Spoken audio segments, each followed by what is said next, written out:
다음은 울견교회 송영웅 담임 목사님께서 해주시겠습니다.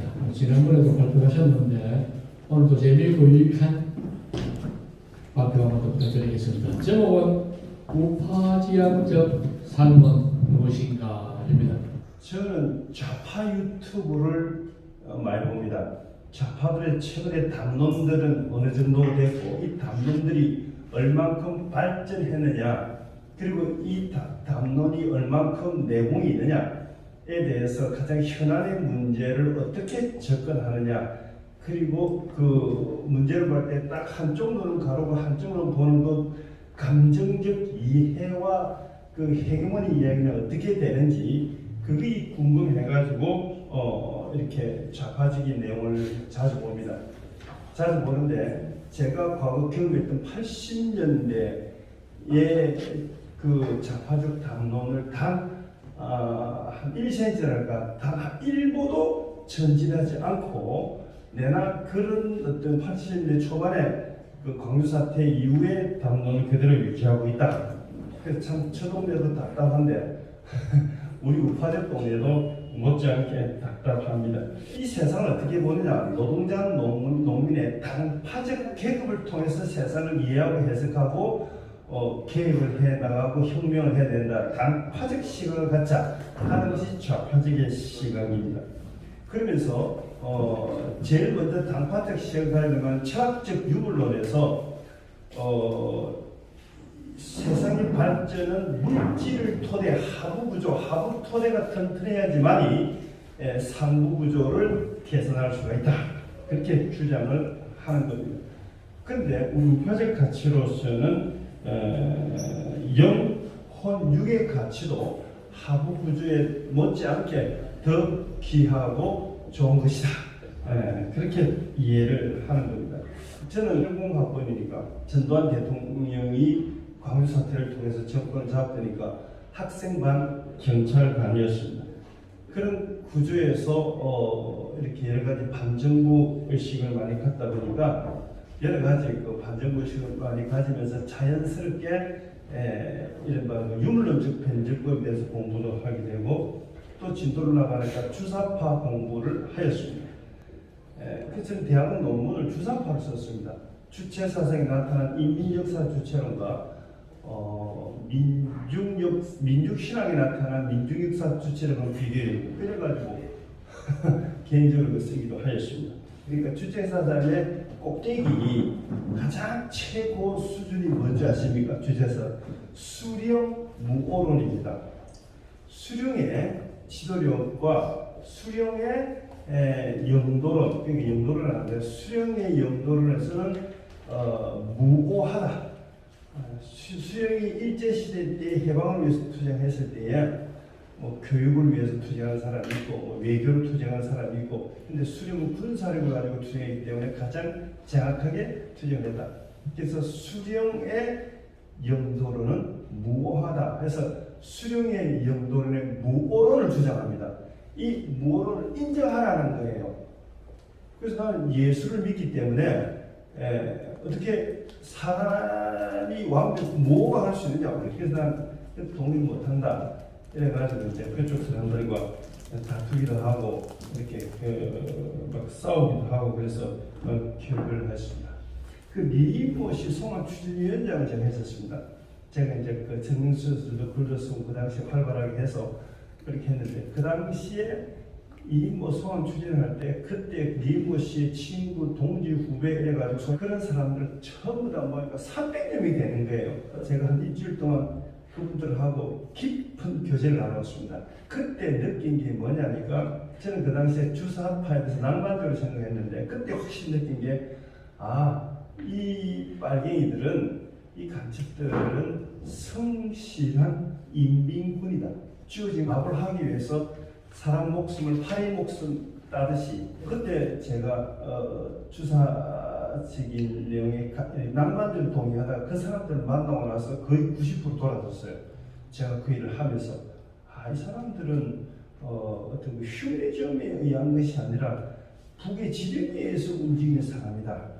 그렇게 확신을 내리고 그때부터 서서히 돌아서서 그때부터 이제 새로운 시각을 가지게 되고 새롭게 공부를 하게 되어가지고 박정희 대통령 때에 경제 수석을 했던 오인환인가 하는 분이 계세요. 그분이 전에 제가 우연하게 놀러 가니까 전집이 열몇 권 전집이 있더라고요.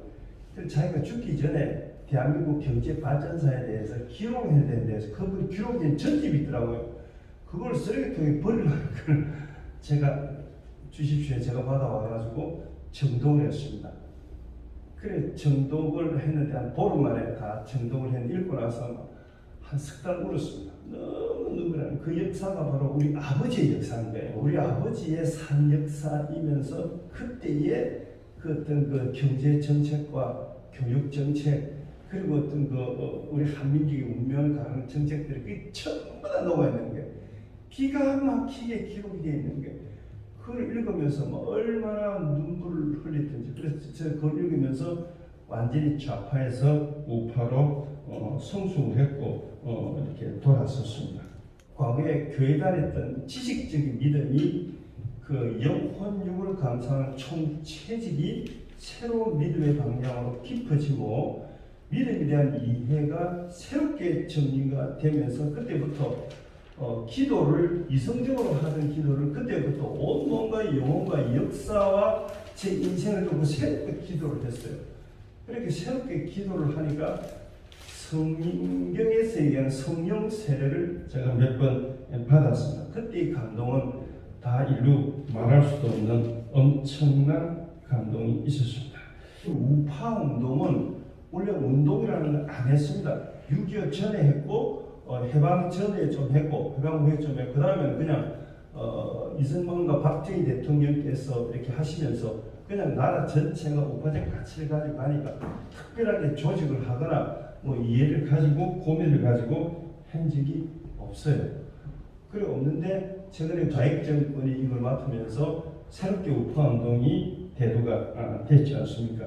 그래서 우리가 고민이 많고 나라를 사랑하고 생각이 있는 사람들이 여기에 모인 줄 믿습니다. 우파적 사고는 여러 가지가 있지만 영혼, 육의 가치를 가지죠. 영적인 가치를 가지기 때문에 사람 한 명을 천하보다 귀한 가치를 가지게 되는 것입니다. 그런 영적인 가치를 가지고 한 사람 한 사람 살아나가고 세워나가고 한 사람 한 사람 이렇게 존중을 해주는 그런 개인의 성숙한 내공이 있는 운동을 했으면 좋겠습니다. 하나님이 이 세상을 만들 때에 세상을 다 만들어 놓고 마지막에 사람을 만들었어요. 마지막에 사람을 만들어 놓고 우리 사람의 위치를 어떻게 했느냐?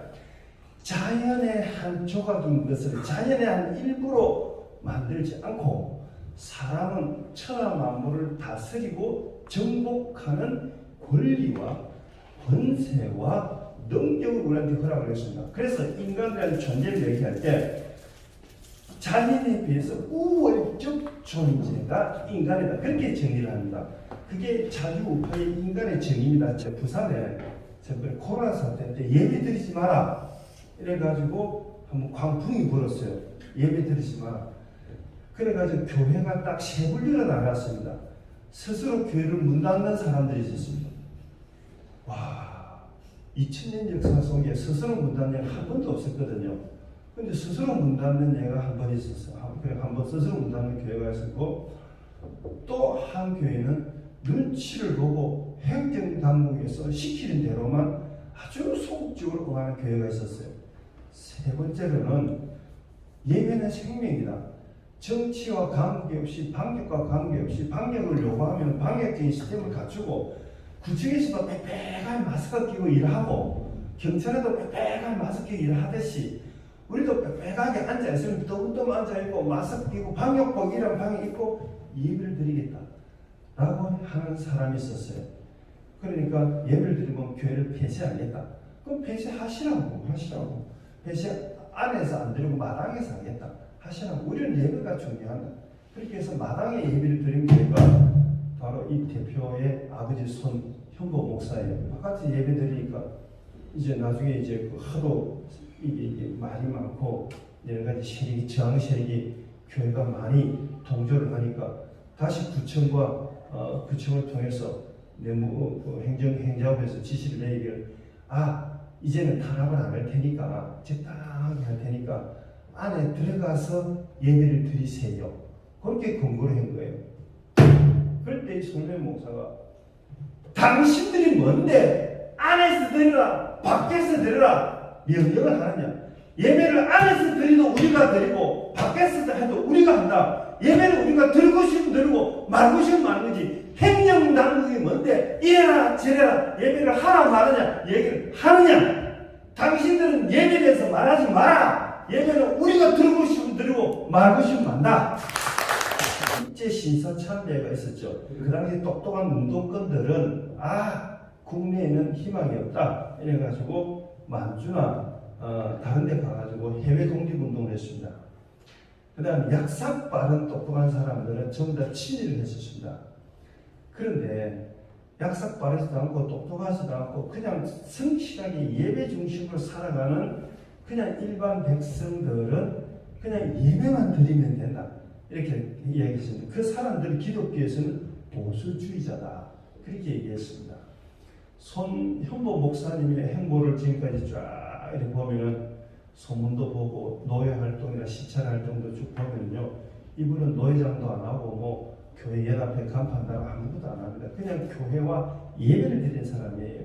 근데 예배를 드리지 말아 하니까 그럼 목숨만 바꾸자. 우린 예배 드리겠다. 안에서 못 드리고 밖에서 못 드리고 길거리에서는 길에서 드리겠다는 이런 보수적 가치를 가진 사람이에요. 근데 여기 똑같이 가진 사람이 그 서대신동에 가면은 그 백파라고 있는데 그 서부교회가 들어봤습니까? 서부교회. 총공회 그렇죠. 서부교회가 보수적이거든요. 근데 서부교회 목사님 분이 검찰청에 매일 불리가는 거예요.